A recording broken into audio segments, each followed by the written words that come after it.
Muito boa noite, está começando mais um Júlio César 8h30, nosso encontro de todas as quintas-feiras aqui pelo YouTube e pelo Facebook. Desde já deixe o seu likezinho, faça os seus comentários, compartilhe esta ideia com seus amigos e, é claro, você pode dar sugestão, opinião de quem você quer ver aqui sentadinho nesse sofá de 2 lugares para bater um papo na próxima quinta-feira com o Júlio César. Sempre no oferecimento da Uniacel Via Sucre, universidade com qualidade na Rua Orleans, aqui em Lauro Miller. Também à distância, se você preferir, a Estância Pé da Serra, do nosso amigo Mercilo João Rigon, ali no Pé da Serra do Rio do Rastro, e do Sindicato das Indústrias do Carvão de Santa Catarina, o CIESESC, em Criciúma. Para você que já está ligado com a gente, boa noite, seja bem-vindo. Eu hoje tenho o prazer e a honra de receber o professor, ele que é formado em ciências e em matemática, foi aluno da SATIC, pai do Matheus, do Lucas e do Gabriel, professor Rildo do Nascimento. Boa noite, Rildo!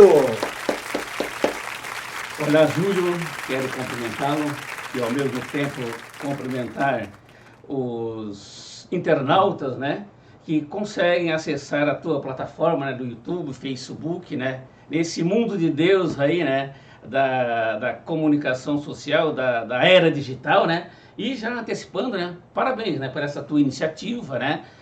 De levar a comunicação, a informação aqui da nossa gente, né? Para todo esse mundo, né? O mundo inteiro.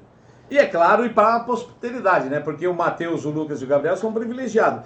Há mais ou menos um ano atrás eu recebi aqui a esposa do Rildo, né? Ela que atura esse maridão há anos, a nossa amiga Marilene, um grande abraço para a Marilene, professora Marilene já esteve aqui, foi uma das nossas primeiras entrevistadas, e agora o Rildo. Então, quer dizer, os 3 filhos vão ter muita coisa para assistir no futuro, coisa que a gente não teve, né, Rildo, esse privilégio. Isso, Júlio. Então tá, Rildo, infância, quem são os seus pais, a sua origem, o sobrenome Nascimento é muito conhecido aqui em Lauro Miller, tem várias famílias que, apesar de não ser parentes, são da família Nascimento. De qual ramo, de onde é que vem esse Rildo do Nascimento? Isso. Meus pais, né, Júlio, o seu João do Nascimento, a dona Maria dos Reis Nascimento, né? Meu pai, filho da dona Elvina Vieira do Nascimento, do seu Otacílio Nascimento. A minha mãe, filha do seu João Miguel dos Reis, a dona Bernardina Luísa dos Reis. Tá? Todos já falecidos, né? Há bastante tempo, né? Então essa... E eu sou natural de Orleans. É natural de Orleans. Natural de Orleans, tá? Eles moravam lá em Orleans ou tu só foi nascer lá no Santo Otílio? Não, só nasci lá em Orleans mesmo, no Santo Otílio. Eu também sou natural de Uruçanga. Porque a mãe foi me ganhar no Nossa Senhora da Conceição de Uruçanga. Sim. E esse grau de parentesco com o nosso grande ícone da música, Pedro Raimundo? Ô Júlio, meu pai, né, vem a ser sobrinho do Pedro Raimundo, porque a minha avó, a mãe do meu pai, né, a minha avó paterna, ela é irmã, né, do Pedro Raimundo, tá? Então, o pai vem ser sobrinho do Pedro Raimundo. Sobrinho do Pedro Raimundo. Isso, ok. Tu não lembra dele? Sim, lembro. Tu lembra do Pedro Raimundo? Lembro muito bem. Lembro quando ele morava aqui em Lauro Miller. Ele morou um tempo aqui em Lauro Miller, ele e a tia Luísa, né? Naquela casa... Isso, naquela no pé casa... do Morro da Igreja. Pé do Morro da Igreja, onde por último morou o seu João Del Prato, né? Em memória também, né? E hoje o Beto está construindo um prédio. E hoje estão construindo ali, né? Era uma casa que poderia ser a Casa da Cultura, casa que morou pelo Raimundo. Isso, né? Dava para pensar nesse sentido também, né, Júlio? Verdade. E falando do Pedro Raimundo ainda, né, Júlio? Ele tinha muita vontade, né? Que um dos nossos, né? Inclusive o meu tio, um dos irmãos mais novos do meu pai, tio Nício, já em memória também, né? Ele queria muito, né? Que um da família fosse também gaiteiro, né? E o tio Pedro Raimundo, ele apresentava um programa na Cruz de Malta, acho que era todo dia de manhã, das 6 às 6h30, ou das 6 às 7, não estou bem lembrado, tá? Ele fazia um programa ao vivo aqui na Cruz de Malta, né? Onde ele mesmo apresentava, né? Ele anunciava os patrocinadores, tudo, tocava gaita e... Tudo ao vivo. Tudo ao vivo, né? Então ele fazia esse programa aqui na Cruz de Malta, né? E de manhã cedo, antes dele ir lá para casa da irmã dele, que era a minha avó, a mãe do meu pai, né? Ele sempre passava lá em casa e tomava um cafezinho da manhã lá em casa. Opa! Tio Pedro Raimundo. E numa certa data, né? Ele levou a acordeãozinha dele, uma gaitinha de 8 baixos, que ele aprendeu a tocar. Até ele fez uma música, né? Em 1961, ele gravou essa música chamada Sanfoninha Velha Amiga. E era essa dita sanfoninha que ele se referia nessa música. Até tenho a letra lá dessa música, né? Certo. Já guardei, tá guardada lá comigo, né? E a gaita também ele me deu de presente. É mesmo? É. Então essa gaita ainda está comigo até hoje. Ela está bem já danificada, mas está conservadinha, né? Já teríamos aí um primeiro objeto para ser o museu do Pedro Raimundo, hein? Então não seria difícil assim, buscar alguns trajes, algumas coisas que foram dele? Não seria difícil, com certeza? Sim, isso é. E para te ter uma ideia, né, Júlio? Os discos. Quando ele faleceu em 1973, no Rio de Janeiro, né? Após a morte dele, a tia Luísa enviou para o Museu de Laguna uma segunda gaita que ele teve, né? Que era uma gaita que era ela quadriculada, né? Ela não era tecla, era quadriculada devido a um problema que ele tinha na mão num acidente que ele teve na estrada de ferro. Então, se tu lembrar... Mandou fazer uma gaita adaptada para ele. Todas as duas gaitas que ele tinha uma maior, ele tinha essa média e essa pequenininha de 8 baixos onde ele aprendeu a tocar. Essa que está comigo. Certo. Então essa é a mais histórica que tem, né? Referente a Pedro Raimundo. E eu acredito que essa gaita deve ter mais de 100 anos. Se eu soubesse disso antes, tinha pedido para você trazer hoje aqui na entrevista. Mas não vai faltar a oportunidade de nós fazer um programa ainda para o Pedro Raimundo. Devo ter uma foto aqui no celular, depois de repente eu posso aparecer. Certo. Quem sabe aí depois passa para o Rangel, ele coloca essa foto. Ele iria lá em casa, né? Botava essa gaitinha aqui em cima né? Do colo? Do colo dele aqui, do joelho, né? E tocava para mim, olha como é que está com a gaitinha. Nossa Senhora. Pedro Raimundo. Ô Rildo, eu vou pedir licença que o programa é teu, mas já que a gente tocou no assunto, se eu não falar aqui agora, dificilmente eu vou ter uma outra oportunidade de falar para os nossos... Eu tenho 2 histórias do Pedro Raimundo para te contar, se tu não sabe, e contar também para os nossos ouvintes. Primeiro, em 1998 eu cheguei em Florianópolis e fui trabalhar no Departamento de Edificações e Obras Hidráulicas, o DOH. Encostei o meu carro na garagem lá do departamento, chegou 2 caras com uns baldes de tinta na mão, 2 caras assim bem simples, bem humildes, olharam para a placa: tu és de Lauro Miller? Eu disse: sou de Lauro Miller. Dali mesmo ou só o carro que é de lá? Não, eu sou de lá, natural de lá, sou do Barro Branco. Tu é do Barro Branco? Sou. Então tu conhece a Farroupilha? Assim, conheço. Então tu conhece a Dona Zilda? Imagina, quando eu ia no Locatelli fazer compra, eu passava na casa da Dona Zilda, a gente ia também lá buscar um rejeito lá de carvão que tinha para colocar nos canteiros. Ele disse: a tia Zilda é minha irmã, é minha tia. Ah, é. Eu morei em Lauro Miller, na beira do rio, na frente da usina, daquela usina de carvão. E a minha mãe se chama Mariana. E ela namorou com o seu Pedro Raimundo, e o seu Pedro Raimundo fez uma música chamada Mariana, que todos nós conhecemos. Isso. Por causa da minha mãe, que ele era apaixonado por ela, queria casar com ela, e a minha mãe não queria, porque ela gostava já do meu pai, já tinha alguma coisa lá com meu pai, e eles eram solteiros, e o Pedro Raimundo batia na tecla que queria namorar com ela e não deu certo. E daí então ele pegou e fez a música Mariana em homenagem à minha mãe. Se isso é verdade, eu não sei, o cara contou uma história dando nome aos bois, local e data e tudo mais. A segunda história é um pouquinho mais longa. Walter Filho, né, filho do seu Valtinho, quando chegou para trabalhar em Bagé, teve uma inauguração de uma loja de departamentos, né, uma loja de móveis eletrodomésticos, que foi inaugurada nada mais por Luiz Gonzaga. O Gonzagão veio de lá do Nordeste para o Rio Grande do Sul, numa troca de culturas, né, para trazer a música nordestina para o Sul, e puxou a gaita, e depois o Walter foi lá para gravar. Na gravação, o Walter assim: o senhor poderia me dar uma entrevista maior e melhor lá no nosso estúdio? O senhor topa ir lá no nosso estúdio da Rádio Cultura lá de Bagé, dar uma entrevista? Sim.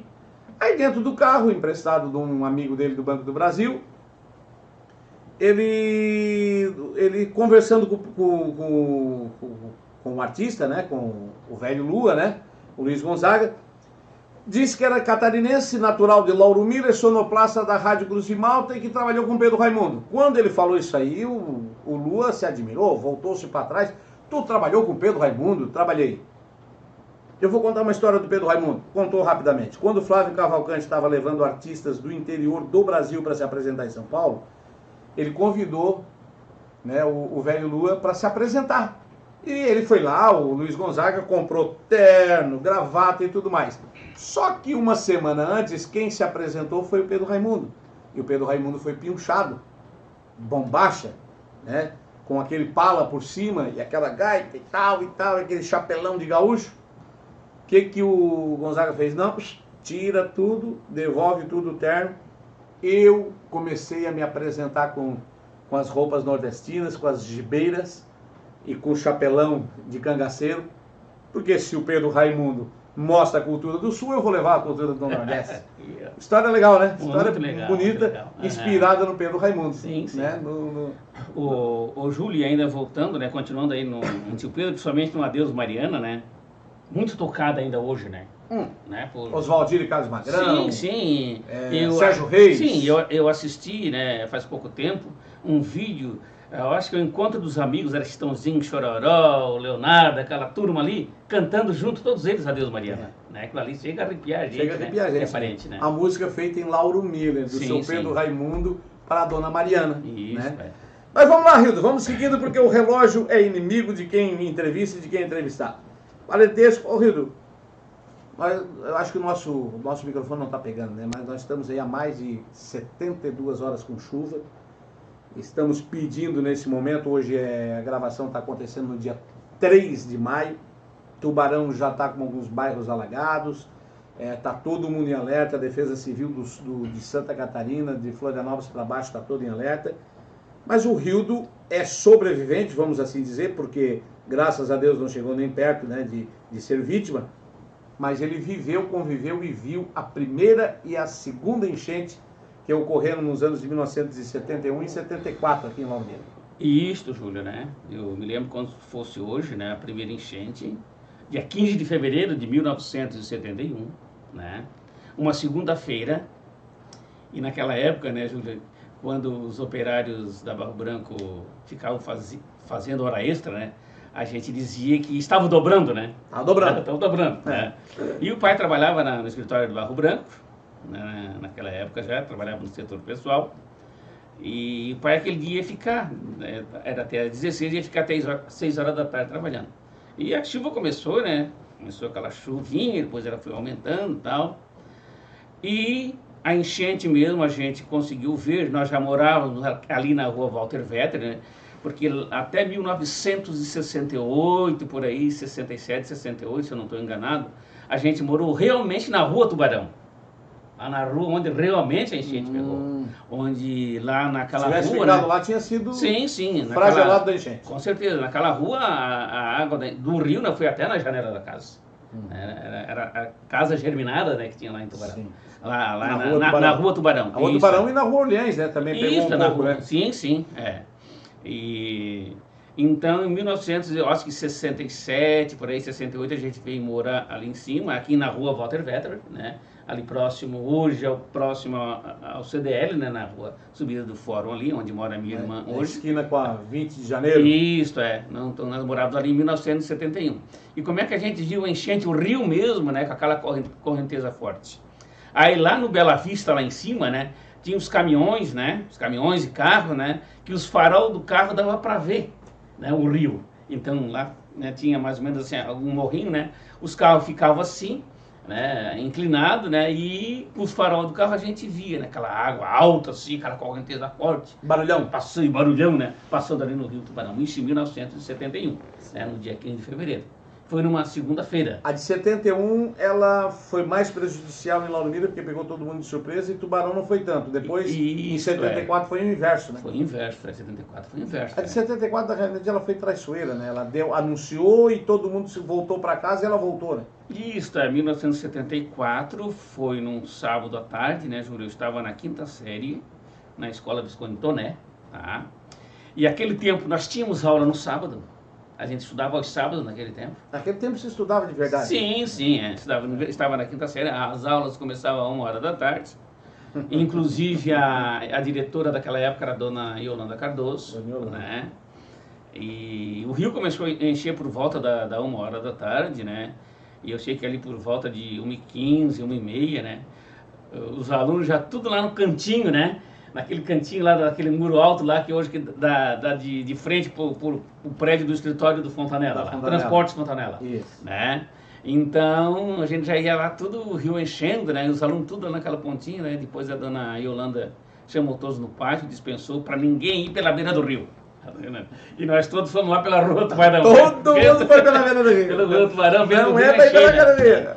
E ali por volta ali, nós passamos ali mesmo, olha... existia também uma ponte de arame ali perto do seu Sebastiãozinho Alfaiate ali, né? Também já existia naquele tempo, né? Tá ali até hoje, né? Isso, é. Uma ponte pêncil. Isso, é uma ponte pêncil, né? E a água bem quase encostando na ponte ali, mas ela não tinha, o rio não tinha saído da calha ainda. Ele foi sair da calha mesmo por volta das 15 horas, 3h da tarde, 3h30 da tarde, mais ou menos, na hora que o rio saiu da calha. Tá? Daí eu já estava aqui em cima, né? Na casa do pai ali, onde na rua Walter Better, né?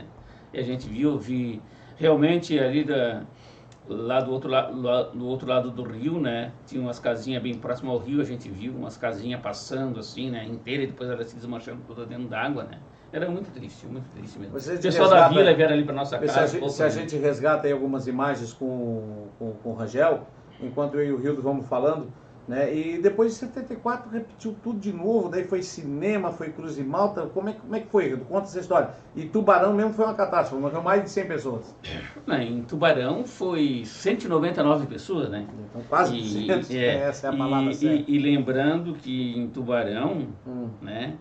Até eu estava escutando a previsão hoje, né? É mais ou menos, né, o que está se desenhando para amanhã, porque é amanhã que vai chorar tudo em Tubarão. Por quê? Segundo os meteorologistas, né, o Júlio, vai haver uma ressaca muito grande do mar. Então, consequentemente, lá no canal ela vai arrepresa a água do rio, né? O canal está aberto, mas o mar represa com a própria água, não deixando o rio entrar. Né? Mas já está bem baixo o rio, né? Parece, né? Essa tarde é uma baixada boa já, né? Vamos torcer que realmente continue baixo. Isso. E lá em Tubarão, né? Então aqui foi sábado, a segunda enchente de 74, né? Foi no dia 23 de março de 1974. E em Tubarão o rio lá chegou a transbordar no dia 24 de março, à noite de 1974. Quem contava muito essa história para nós, Júlio, já em memória também, era o Márcio Bess, falecido Saúde. Né? Que ele estudava no seminário em Tubarão, e quem tem, eu acho, uma lembrança boa também é o padre Valmor della Justina, que naquela época também estudava lá. Com certeza seminário de Tubarão. O atual vigário paroquial aqui, o padre Zelino Russo, também deve ter estudado naquela época. Isso, né? Com certeza absoluta. E depois, quando eu estudei lá em 80, também nós tínhamos várias áreas do seminário que tinha marca de onde a enchente chegou, sempre acima de 3, 4 metros de altura, lá no campo de futebol, ultrapassou a trave. Né? Sim. Era uma loucura. Pois é, mas seguindo adiante, eu quero falar agora um pouquinho sobre a profissão. Rildo, você foi para a SATIC, fez técnica em mecânica? Técnico e mecânica de manutenção. Foi o meu curso técnico da SATIC. Mas acabou trabalhando como professor, né, como membro docente do ensino na área de ciências e depois da matemática. Isso, então sim, a minha vida profissional, né? Eu comecei aqui, né, quando eu estava no segundo ano da SATIC, né? Aí o pai conseguiu um estágio para mim na Ibracoc, conversando com o Dr. José Carlos, a doutora Ivonice, né? Opa! Eu fiz o estágio de 1 mês na Ibracoc, né? Certo. O serviço que eu trabalhei foi no lavador de carvão, primeiro serviço fichado na minha vida, né? Eu tinha 17 anos e foi tirando pedra do carvão, né? Nunca me esqueço, né? Gosto até de citar o nome dos colegas, né? São todos aí ainda. O Marreta, lá do Guatá, popular Marreta, né? O Peco, né? Lá do Guatá, e o Zezinho. Zezinho Bonifácio. Lá do Guatá também. Esses três eu tive o prazer de trabalhar, né? Me ensinaram, né? Muita coisa, né? Lá na correia do carvão. O carvão vinha no caminhão, despejava na caixa. Em seguida ele passava Por um britador? Primeiro ele passava pela peneira. Peneira. Né? Daí vinha as pedras ali, né? Aí a gente tirava as pedras da correia, colocava na caixa, né? E o carvão ia para o britador, tá? E assim eu trabalhei. Depois eu passei por outros setores lá do lavador, né? Que era o flotador, né? O próprio jig, que é a lavação do carvão propriamente dita, né? Então assim foi um estágio de um mês que eu fiz na Ibracoca. Depois eu fui para a SASC, terminei os estudos, né? Sim. Aí me formei em técnico mecânica de manutenção em agosto de 81, tá? Fiz o meu estágio na Industrial Conventos, lá em Criciúma, no bairro Pinhorim. Opa. Né? Industrial Conventos, eu fiz o meu estágio de 6 meses. Depois eu trabalhei 1 ano na Industrial Conventos. Trabalhei no setor de controle de qualidade, na Industrial Conventos. Trabalhei 1 ano lá. Aí depois surgiu essa vaga aqui de mecânico de manutenção. A mineração sempre dava mais um pouquinho, né, Júlio? Claro. A gente veio para cá. E daí estava em casa também, as Isso, despesas estava em eram casa bem também, menos, né? Aí vim trabalhar aqui continuei na Ibracoca, depois me ficharam na Ibracoca, trabalhei no lavador de carvão e depois na oficina mecânica, né? Que eu era técnico mecânico, comecei a trabalhar na manutenção. Trabalhou com o senhor Pedrinho Vicente? Não, eu trabalhei com o seu Vilmar Eckley. Ah, o Vilmar Eckley. É, seu Vilmar Eckley, seu Nereu Gonçalves, tá? São pessoas assim que me ensinaram muito na área de mecânica, na mecânica pesada, né? Mecânica pesada dos lavadores, da mineração, né? Lavação, né? Nós tinha uma marreta lá, que o nome dela era Sexta-feira. Era para enxavetar o eixo no britador. No tambor do britador, que é onde vai as coroas para britar o carvão. Aquilo ali, quando quebrava aquilo ali, o lavador ficava parado o dia inteiro, né? E daí a marreta era para... Era bolear para enxavetar esse eixo no britador. Para devolver ele para o lugar. Para colocar ele no lugar. Então... Mas e assim, você... aí não, sabe que a manutenção, né, ela não tem sábado, domingo, feriado, né? Não. É direto, né? Tem que trabalhar no domingo, porque segunda cedo o Isso, lavador tem que estar funcionando, né? E daí assim, né, eu tinha vontade de continuar os estudos. E também, Júlio, nesse período, em 1982, eu vim para cá. Aí em 82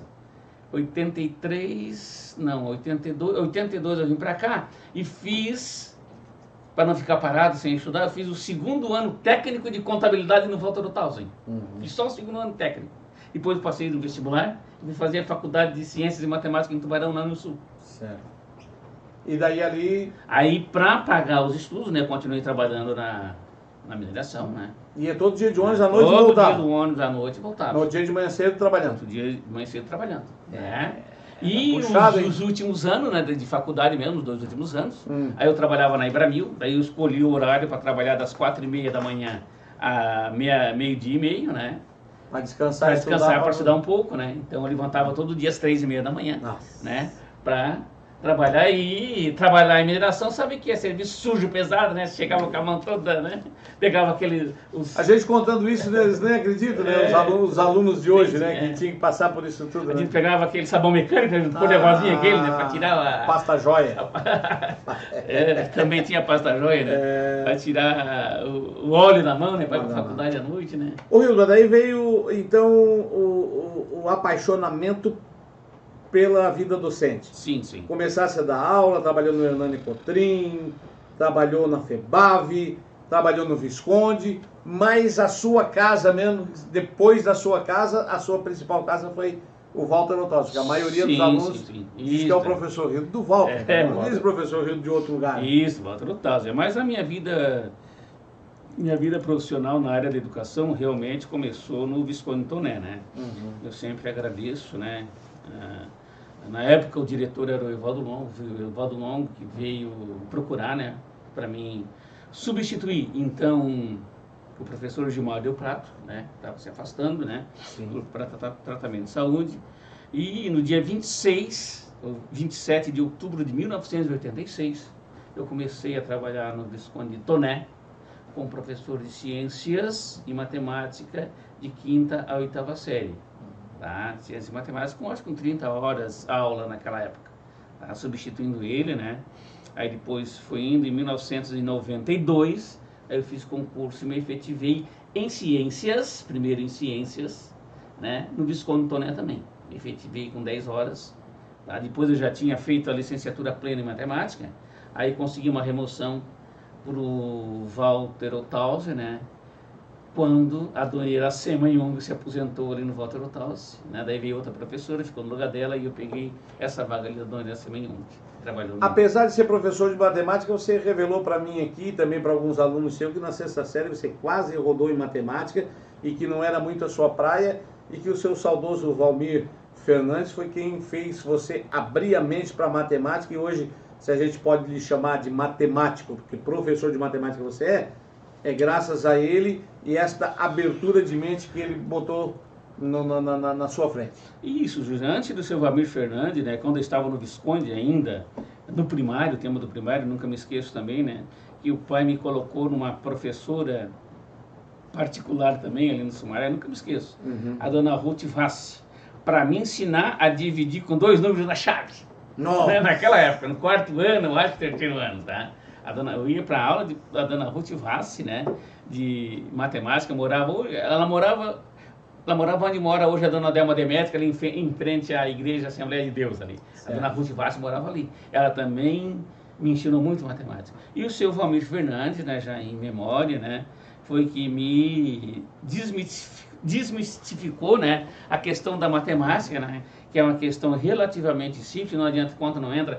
Por isso que hoje, né, até voltei para trabalhar no ensino fundamental, Júlio, né, nas aulinhas ali de ACT na rede municipal de ensino, na Escola Hilário Pescador, e eu faço questão de pegar o 6º ano, né, que é realmente os conteúdos, né, que me faltaram naquela época, que realmente agora eu domino, que eu tento passar para eles. Exatamente o ponto que te engalhou é onde tu quer ajudar a abrir... Isso, a cabeça da gurizada, que era o famoso mínimo múltiplo comum, eu nunca me esqueço. Isso o pai sempre me conta também. Ô Rildo, agora eu sempre perguntei para meus professores na faculdade, né, porque o meu pai, ele era de 1918, né, então ele fez até o 5º ano, mas ele sabia dividir com 3 números.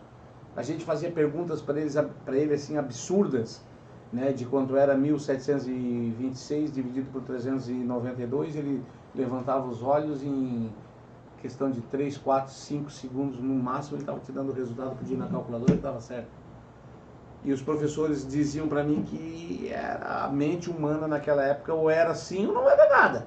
E hoje, com o advindo da calculadora e depois dos computadores, parece que esse esforço mental pelo cálculo tem ficado um pouco a desejar, né? E os alunos já estão querendo pegar a calculadora, ninguém mais para pensar ou fazer um cálculo gigante, né? Isso é verdade, né, Júlio? Hoje em dia, né, eu acho que a calculadora, e eu comprei muita briga na faculdade já, né, Júlio? Sim. Há bastante tempo atrás, com relação ao uso da calculadora em sala de aula. Se tu botar para pensar, né, ainda hoje, o único lugar que é proibido calculadora é na escola. Eu não consigo conceber isso, tá? Eu acho que a escola tem que ensinar a usar a calculadora. Tem que acompanhar a evolução. Claro, a continha de mais, de menos, de multiplicar e dividir, eu acho que a gente não precisa, hoje em dia, no mundo moderno que nós estamos, no século XXI, eu acho que não precisa mais, nós não temos mais que... O aluno tem que pensar, o aluno vai ter que realmente pensar, vai ter que contextualizar uma situação, um problema, né? Para poder resolver o problema, a continha de mais e de menos, multiplicar e dividir, né? Fazer manualmente hoje, né, que eu já brigava há quase 30 anos atrás, quando eu fazia faculdade, né, e naquele tempo já tinha calculadora, e o único lugar que é proibido calculadora é na escola. E eu tive bastante exemplos, né, inclusive aqui de Lauro Miller, de comerciantes de Lauro Miller, que falavam para mim, os alunos saíram da escola, iam para uma loja e não sabiam usar uma calculadora. Faz sentido, faz sentido. Então, eu reluto muito, né? Hoje meus alunos todos, lá desde o 6º ano, eu já ensino a usar a calculadora. Né? Agora, numa situação para eles, vão ter que pensar. Claro, tem que pensar. Eu concordo com o professor em todos os aspectos. Né? Eu acho que tem que ensinar através da calculadora. Temos o celular hoje, né? Exato. Mas assim, não podemos deixar os básicos de aprender, com porque certeza. Você pode estar numa situação em que você está sem o celular, e você está sem a calculadora e precisa urgentemente descobrir o resultado de uma conta, se for a dosagem de um remédio para salvar uma vida, se for algo que está te deixando apreensivo, você tem que, no mínimo, saber o que você está fazendo e Sim, saber sim, se a sim. calculadora está errada ou não, porque Com certeza. se a calculadora está descalibrada É. ali e também te mandou pro abismo, Sim, aí sim. você vai pagar ou vai fazer É. o que a calculadora te mandou mesmo errado? Opa, Sim. não, peraí, essa calculadora está errada.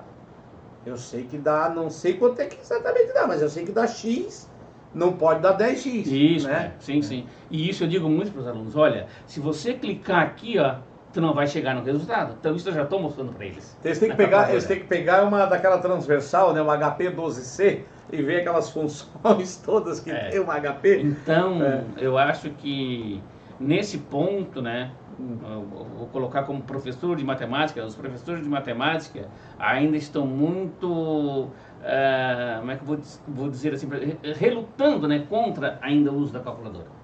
Tá? Isso eu acho que tem que acabar. Nós temos que realmente ensinar a usar corretamente, né, a calculadora, para a gente não perder mais tempo, né, lá com a continha manual. Então eles vêm lá do fundamental e chegam no ensino médio, né, e não sabendo o que estão fazendo. Não sabendo o que estão fazendo. Professor, vamos lá porque o relógio está pedindo para a gente seguir. Enfim, você gosta de fazer o que faz, ou seja, a docência, ser professor, era o que realmente você queria? Sim, sim. Ô, Júlio, como é que eu vou te dizer que eu gostei, né, de ser professor?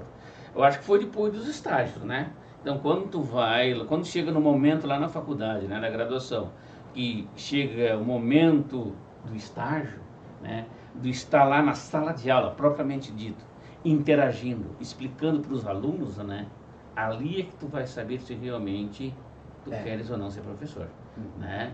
Eu tive a oportunidade de estagiar no Visconde Toné, estagiar em 2 escolas lá em Tubarão, tá? Eu acho que na escola do Barro Branco, se eu não me engano, também fiz um pequeno estágio ali. Então é ali que tu vai ver se realmente, né? E os teus coordenadores na época te chamavam, né? Ó, tu vai conseguir, né? Mas tu tens que melhorar nisso, nisso e naquilo.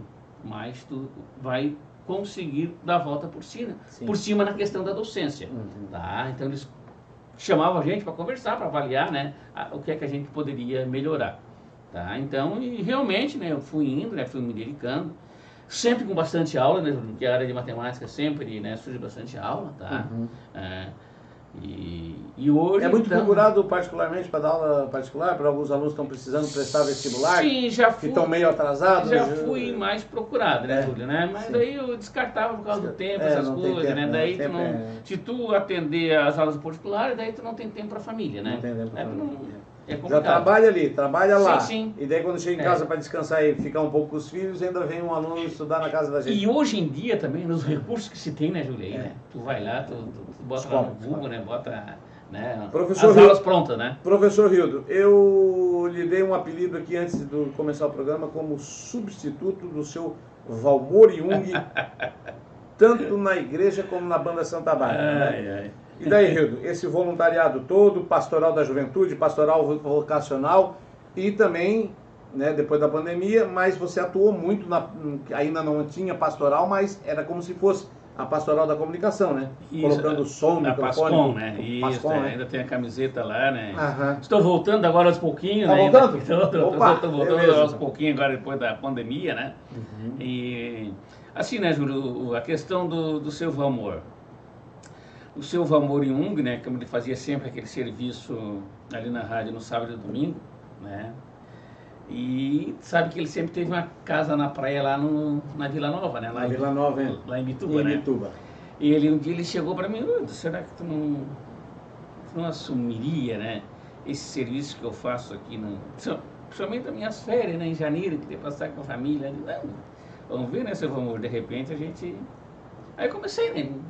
Acho que ele começou a me levar para... Tinha um programa na Rádio Cruz Malta chamado Informativo Paroquial. Isso, tinha. E ao ar às 11h45, isso, né? Antes do jornal. Isso mesmo, né? Eu comecei naquele programa ali, né? Seu Valmor me orientava, né? Ele fazia junto com ele até, né? E depois também a oração da Ave Maria, né? Ele tinha, né? Sim. Às 18 horas, né? A gente fazia direto da igreja lá também, né? E assim o seu Valmor me introduziu ali na Rádio Cruz Malta, ali no programa da igreja, né? Aí ele foi me ensinando, né? Foi dando as coordenadas, era Eu, a Margarete, os dois falecidos, Geraldinho também, né? Geraldo da Silva lá, né? Sim. Né? E daí depois, quando ele viu que eu estava pronto, agora eu vou pra praia, vou ficar o meu meio na praia, tu e a turma aí vamos segurar as pontas. E assim a gente fez, né? Certo. A gente contribuiu também nessa fase, né, do Silvo Amor, para ele descansar um pouco também, né? Do serviço que ele prestava à igreja. Né? E na pastoral, juventude e na vocacional? A pastoral da juventude, né, Júlia, assim, a gente teve bastante envolvimento também, né? Acho que eu fui presidente do comarcal da nossa pastoral, se eu não me engano, aqui, que envolvia a comarca de Uruçanga, né? Na época nós, acho que pertencíamos à diocese de Tubarão ainda, né? Pertencíamos à diocese de Tubarão. A gente tinha um encontro muito grande, né, de jovens que eram em Jockey, encontro dos jovens cristãos, né? Não sei se tu lembra, né? Aqui em Lauro Miller nós tínhamos o Injucave, para encontro para os jovens a caminho da verdade, né? Nós tínhamos aqui em Lauro Miller, né? Também em termos da pastoral da juventude. E fazia bastante encontros, né? Bastante saída a gente dava também para outras comunidades. Outras paróquias, assim, outras paróquias, né? A pastoral vocacional, né? Juntamente com a falecida Yolanda Dalbó também me chamou para integrar. Fiquei pouco tempo na pastoral vocacional. Tá? Hildo, outro lugar que o senhor Romão Jung atuou bastante, e você depois foi um dos seguidores e está até hoje na diretoria, é a nossa gloriosa Banda Santa Bárbara. Isso. Ô, Júlia, a Banda Santa Bárbara, ela me remete, né, aos ídolos quando eu morava ainda lá na Vila Operária, quando eu morei na Rua Tubarão, né, e a nossa casa ficava, no caso, os fundos, né, ali para a Rua Orleans, né, na Tubarão, a Rua Orleans é a paralela ali, né, e eu nunca me esqueço, quando eu vi o som da banda vindo lá naquela Rua Orleans, né, que ela destilava direto na Rua Orleans ali, a Banda Santa Bárbara, né, eu pulava a cerca para ver a Banda Santa Bárbara, pai do céu. O pai e a mãe iam atrás de mim, eu ia atrás da banda. E a minha paixão pela banda, né, desde criança. Nunca tentou tocar instrumento nenhum? Não, até tentei, Júlio, assim, quando, nos últimos anos ali do seu Gessi na banda, eu acho que uns 5, 6 anos antes dele se afastar da banda, né, ele estava me ensinando. Fiz as aulas com ele, estava aprendendo. Eu acho que, se eu não me engano, Júlio, quando eu ia tocar a primeira procissão, acho que não sei se deu certo, a banda parou, uma coisa parecida. Eu estava no contrabaixo, aquele do Mané Brasil. O grandão, né? Aquilo lá que dá o impacto na banda, né, Júlio? Verdade. Então, eu gosto, né, da banda até hoje, né? Então, quando precisa, elas me chamam para uma reunião, né? A gente vai lá e conversa, né? Certo. E a Banda Santa Bárbara é a paixão de quem gosta de Lauro Miller, né? Sim, sim. E assim, né, Júlio, hoje eu sou professor aposentado do Estado, né? Como eu tenho outro concurso de assistente técnico pedagógico, eu sou efetivo no Estado no período noturno, então eu só trabalho à noite, né? Então é de segunda a sexta à noite, e daí fica difícil de tu assumir, né, um outro voluntariado, né? Eu tinha bastante vontade de trabalhar naquele voluntariado que existe ali no hospital, né? Eu esqueço o nome agora. A AMO, né? A AMO, né? Associação Amigos do Hospital. Isso, né? Ali eu acho que o nosso hospital, né, merecia, assim, né, mais atenção, né, por parte de alguém que pudesse ajudar. Que se disponibilize o tempo, né, para realmente contribuir com essa associação, né? Que é muito importante. Mas assim, daí tu trabalha a noite toda, né? Das 6 às 10. Para ir para uma reunião, e daí é complicado assumir, né?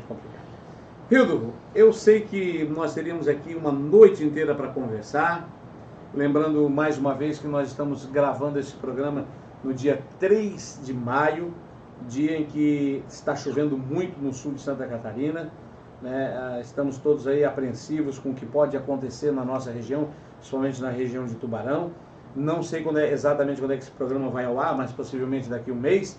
Eu quero te agradecer demais por, neste dia chuvoso, ter se disponibilizado e vir até aqui nos nossos estúdios.